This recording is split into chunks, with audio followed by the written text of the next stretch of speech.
I want to get this in if we can right now. And local authors, and the book is called, boy, I had it right here.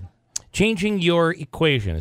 That's correct? Do I have that? That's Hi, guys. Roe and Don Polczynski are in here this morning. Talk about the book you guys did.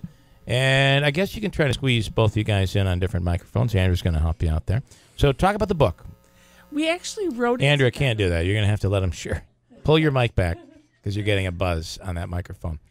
There's a short there. Go ahead. Oh, we're local business executives, and I own a consulting business. He's a chief financial officer.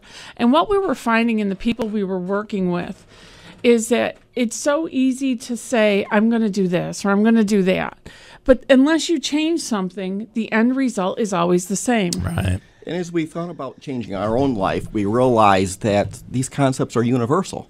And they're so important that we wanted to share them. And we felt that the best way that we could share with the world was to publish this book. So, there are a lot. This is a self-help book. Basically, the finger's gone up. You would not. It is a personal leadership book. Interesting. Okay. So let's take it in a different direction. And we're leadership experts. So it is leading yourself. And it's easy to say, oh, just do this, do that. Did you talk to my wife before you came? Yes, I feel like she's. It's that we woman. had this conversation last night. Network. Yeah, you're right though. I mean, if you can managing your life, taking leadership, taking control of your life, that's a big deal. As I like to say, the first person you have to lead is yourself. People think that leadership, you're leading others. No, the first person you must lead before you can lead anybody else is yourself. Yeah. So what's the takeaway here for people?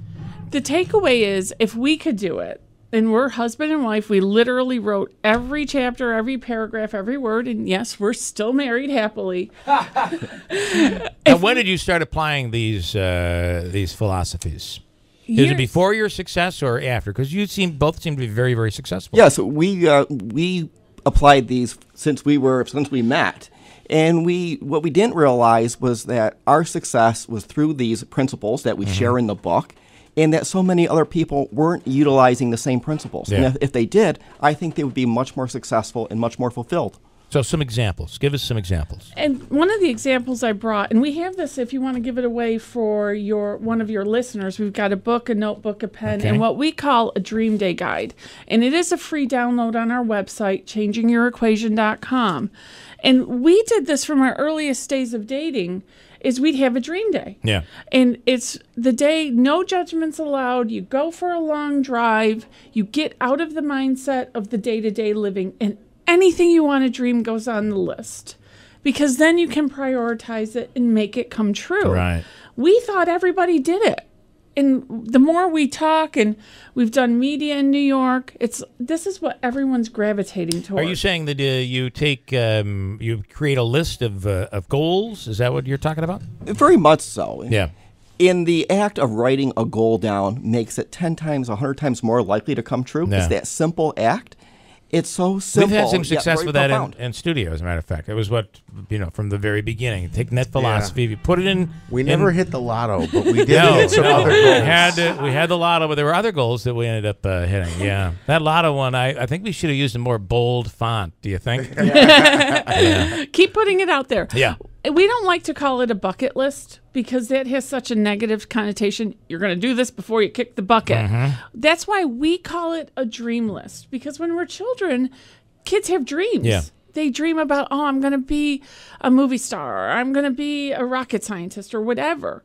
And they lose that as they get older. We forget how to Well, at what dream. age do we lose that? Because I find that the me that existed when I was 21, there were no worries whatsoever. It didn't matter. Collateral damage, you'd plow forward. Yeah. But as you get older, you get a family, all of a sudden you're thinking, boy, this move could have a negative effect on family. And all of a sudden you begin to second guess those decisions. So when does that happen? Well, is it family or is it age? Oh, I think it's a bit of a lot of elements, and it's everybody's life is different. When we talk about dreaming, it's something that we do annually, and it's something that you can constantly evolve. It's not a one and done. It's something that we do on an annual basis, reprioritize new dreams. Sometimes you take some off. It's always changing. Now, can you just clarify one thing? You said you go on a long drive, you get out of this day to day, and you talk about the dreams, or you actually go out and you say, well, I'll just say like skydiving or climbing a mountain. You actually go do that. No, we talk about it first. Okay. So what we do is our favorite place is that public dock and inlet on Fourth Lake. Yeah. We bring a blanket. So we see you guys there next week. Next year, we're going to know. Okay. It's dream day. They're It's dream dreaming day. right now. And we actually put this in the guide. Think about what's the weather going to be that day, what snacks and drinks. Take any of those distractions out of the day. So for us, it's a nice long ride. It's a beautiful setting. It's not too loud and crazy. And then we just sit there and list. What would you like? Both And- parties have to be all in. I want to. Yes. I'm just coming to that conclusion immediately because I can picture myself going, "This is where we're going," and my wife and I don't know why we have to do this. This is so stupid. Yes. So you got to both be in, right? Exactly. And in with the dreaming, that's where the no judgments are allowed. And on his life's to-do list and his dream list was to go to the Indy 500. He's a huge IndyCar fan. Why wouldn't I want to share that with him? Right. And we had a blast. We went in 2012. We actually had a package where we kissed the bricks. We were on the grid when they called the drivers to the cars. So you did the whole 9 yards. We That's did it. awesome. We did it right. Yeah. And it's such a shared memory that even though it was his dream list, I totally bought into Yeah. it. Yeah. And that's what great. makes it awesome. Honey, we're going to a Mets game. It's not that big of a dream. Let's just do it. And throw in a little shopping or something. I think we could do that. Yes. Yeah, There's, yeah, all right. that was it. I'm very intrigued by this. So maybe let's do this again. Absolutely. Where we could play it more workshop type. Sure. So bring you in and we'll spend a half an hour and we have a little more time and you can kind of walk us through a few things. And the other thing is the book is available and so is the download. Yes. So it's available Barnes & Noble, Amazon, iTunes. We just yesterday firmed up the contract to have it turned into an audiobook. Oh, so we're nice. super excited about that. That Well, should me be out too. by the end of May, June. All right. And we're going to be at the Stanley Theater tomorrow at 4 for a public book signing and a reception. We're going to have some books for sale.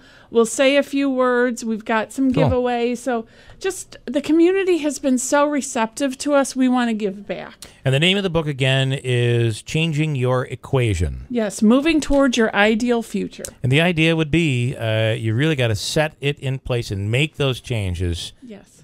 Otherwise, it's like anything else when you have a plan. Right? Exactly. All Have, right. have a strategic plan or a GPS for your own life. We are like contractors. You know, the wife of a contractor always says, "My kitchen never gets done." Right? So you got to apply that same thing to your life. Absolutely. All right, cool. Absolutely. All right, Roe and Don Polczynski, thank you guys. Well, thank Okay, you for and this having is us. for